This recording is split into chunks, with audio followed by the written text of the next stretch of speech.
মানুষের বিবেক বলতে কোনো কথা আমি বুঝতে পারি না। শাকিব খানের মতো হিরোকে উপরে উঠে দিতে না। আরে শাকিব খানকে যদি নিচে নামায়, শাকিব খান আরো 10 হাত উপরে উঠে।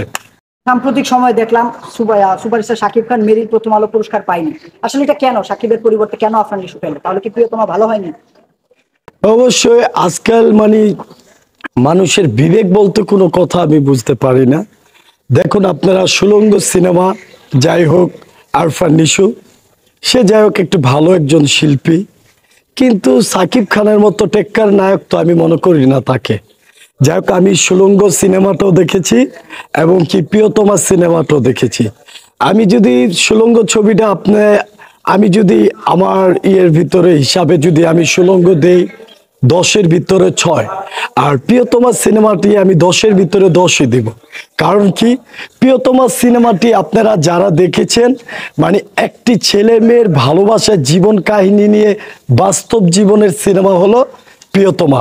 Only one Shakib Khan cinema হলো only hero Shakib Khan, number 1, আমি এটাই বলি। কিন্তু যারা এই জিনিসটা যে দেখে কেউ বা জিনিসটা নিয়ে খারাপ ভাবছে কিন্তু ভালো ভাবছে, আমি এতটুকু জানতে চেয়েছিলাম একটাই সুলঙ্গ সিনেমাটা আগে প্রিয়তমা সিনেমাটি দিয়ে অন্তত সাকিব ভাইকে পুরস্কারটি দেওয়া উচিত ছিল।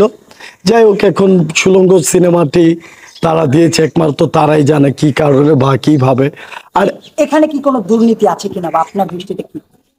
ভাই দুর্নীতি তো মনে করেন আছে, দুর্নীতি না হলে আমাদের মতো হিরোরা এফডিসি চলঙ্গে ঘুরি, তাহলে যদি দুর্নীতি না থাকতো আমরাও তো ভালো একজন হিট হিরো হতাম।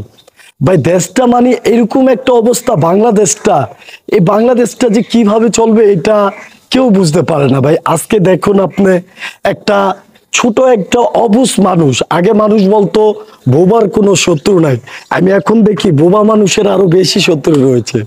আর বাংলা ইন্ডাস্ট্রি চলচ্চিত্রটা এমন একটা অবস্থা, এখানে যার টাকা পয়সা আছে তারই সব আছে, যার টাকা পয়সা ধন সম্পদ নাই তার কিছুই নাই। এখন দেখা যায় যে শুধু মেরিল আলো অ্যাওয়ার্ড অনুষ্ঠানে, যে কোনো অ্যাওয়ার্ড অনুষ্ঠানে শাকিব খানকে সেখানে ইনভাইট করা হয় না, শাকিব খানও বা যায় না, বা কোনো ধরনের অ্যাওয়ার্ড দেওয়া হয় না। আসলে এটা কেন? ভাই অবশ্যই এরকম একটা হিরো আপনারা দেখবেন, সাকিব খান, ওয়ানলি ওয়ান শাকিব খান, বাংলাদেশের চেয়েও ভারতের ভিতরে কোনো দিক দিয়া তার জনপ্রিয়তা কম না।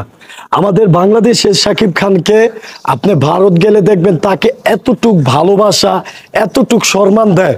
শাকিব খান এত গর্ব, চিন্তা করে আমার দেশের থেকে ভারতে বা অন্য রাষ্ট্রে গেলে আরো বেশি সে ভালোবাসা পায়।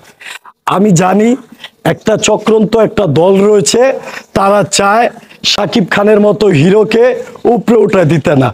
আরে শাকিব খানকে যদি নিচে নামায়, শাকিব খান আরো 10 হাত উপরে উঠে। কারণ একটি কথা ভাববেন, খোদা যাকে ভালোবাসে তাকে কখনো কেউ আটকাতে পারে না।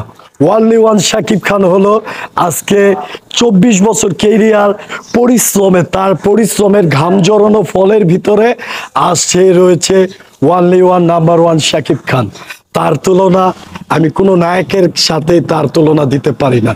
Only one 1 number hero Shakib Khan, তারপরে যদি ধরতে হয় তারপরে অন্য সব হিরোরা রয়েছে। কেন তাকে টেনে হেসড়ে নামানোর চেষ্টা চালানো হচ্ছে? ভাই যে একটা অবস্থা দেশের, দেখবেন আপনার চ্যালেঞ্জ যদি এত সুন্দর ভিউয়ার্স হয়, আপনার পিছনে শত্রু লেগে যাবে। দেখেন যেই কোনো জিনিসে এমন কোনো মানুষের নাই যে তার শত্রু না রয়েছে, এবং কি শাকিব খানের এরকম কিছু লোক রয়েছে, তারা চায় শাকিব খান দিন দিন ছোট হোক, আর বাংলা ইন্ডাস্ট্রি জানি নষ্ট হয়ে যায়, কিন্তু শাকিব খানকে কখনো নষ্ট করতে পারবে না, নিচে নামাতে পারবে না। Only one Shakib Khan. আমি শাকিব খানকে খুব ভালোবাসি। আমাদের দেশে প্রত্যেকটা মানুষ যারা রয়েছে তারাও মন প্রাণ দিয়ে শাকিব খানকে ভালোবাসে। আমি শাকিব খান ভাইকে স্যালুট জানিয়ে বলছি, ভাইজান আপনার পাশে আমরা জনগণ যারা রয়েছি আপনাকে ভালোবাসি, সব সময় আপনার জন্য আমরা দোয়া করি। আমাদের দোয়ায় আপনাকে শত্রুরা কখনো আপনাকে কাবু করতে পারবে না। সবাই ভালো থাকবেন। আসসালাম।